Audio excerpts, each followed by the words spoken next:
Hello everyone, I'm Sam, and welcome to Chess. That's right, I'm cashing in on the chess boom. Anyways, for my first ever chess video, we're going to look at one of the greatest chess games ever played, at least of the 19th century. This is the Immortal game, it's called. Played in 1851 in London, between Adolf Anderssen as white, and Lionel Kizaretsky as black. Let's get into this. So to start things off, this is the romantic attacking era of chess. So obviously, we get e4, e5, and then f4. This is the king's gambit. Basically, see, the engine doesn't like it, but people like to play this opening back in the day. And the point of the king's gambit is effectively, you're sacrificing a pawn to make them take off center. Now you have two center pawns, they only have one, and you can try to get quick development while they're still trying to hold on to their pawn. And then, of course, get an attack, hopefully. Which, it's accepted in the game.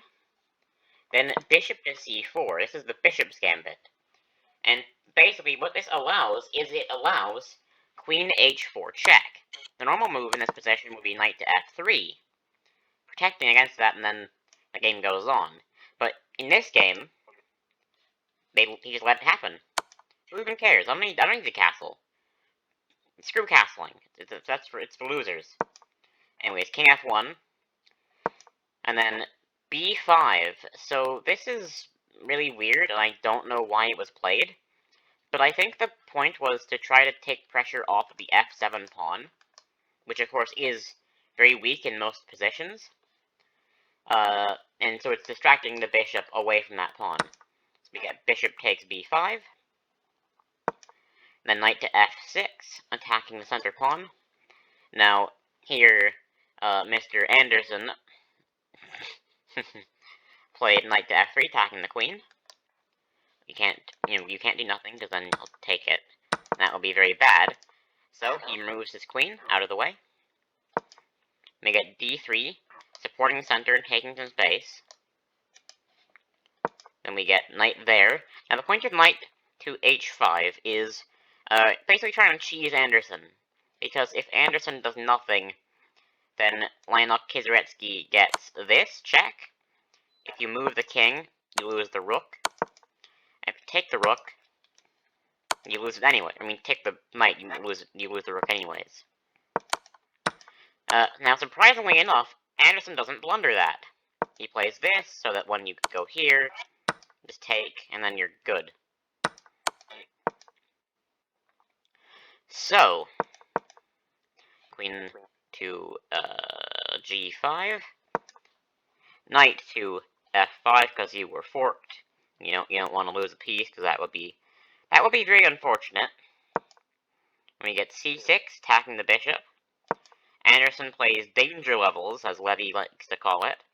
Plays g4, attacking the knight. The knight moves.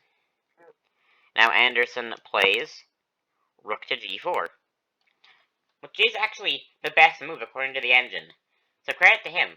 Although, I want to be honest, I have absolutely no idea what that move does, or what the idea is. But, just screw the bishop. We don't even need it. We don't need bishops. Bishops are boring. We don't need them. So, the bishop is lost. And now we get h4, attacking the queen. Queen moves away. h5, queen moves back. And we get queen to f3. This obviously attacks the f pawn twice.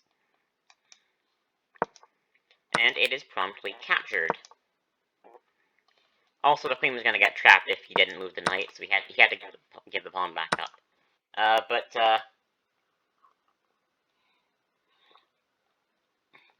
Bishop takes f4. Don't trade queens here. Trading queens would be a horrible move because you're down material, and when you're down material, you can't really trade because then you have no way to win it back. So anyways, knight moves, take that, queen moves, knight to c3, bishop to c5, attacking the rook. Now, of course, as we've seen with this game, did Anderson save... Did he save the rook? Hell no. Now both rooks are hanging. Which one does he save? Neither of them. Bishop to f6. The engine really isn't sure what to think about this move. Bishop takes rook. Now e5. Not even saving the other rook. Rook is taken with check. The king moves. And Anderson is winning, despite being down 13 points of material. Which is bloody incredible. So anyways, we now get knight a6,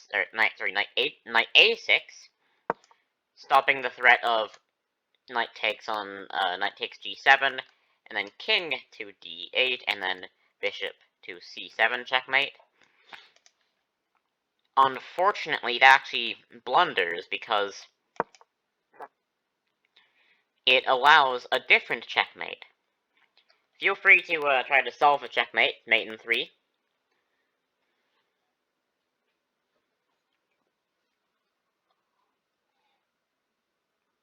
If you saw it, congratulations, that's very impressive. So, to those of you who got it, it was knight takes g7 check, king to d8, and now you can't play this checkmate because the knight takes. Sorry, the knight takes. You can't play this checkmate because knight takes again. But you can force the knight away from guarding that square with queen to f8 or bloody hell, f6. I'm an idiot. Don't listen to me. Queen to f6 check. Sacrificing the queen. It's forced to be taken. It must be taken. There's no other legal move. And now, bishop e7, checkmate. That is the Immortal game. And I will say, Anderson was a crazy player. Absolute maniac. Just attacking, aggression, just violence on the board. Really incredible stuff from him. The whole 19th century was a very interesting time for chess, because no one was really sure the best way to play. And so, people were, trying a lot of different stuff, and people had this idea of just, the way to win is to kill your opponent as violently as possible. And that's what was done in this game, obviously. Just look at the geometry in that checkmate, that's amazing. Really ridiculous and crazy stuff. Right. Thanks for watching, guys, and have a good one. Goodbye!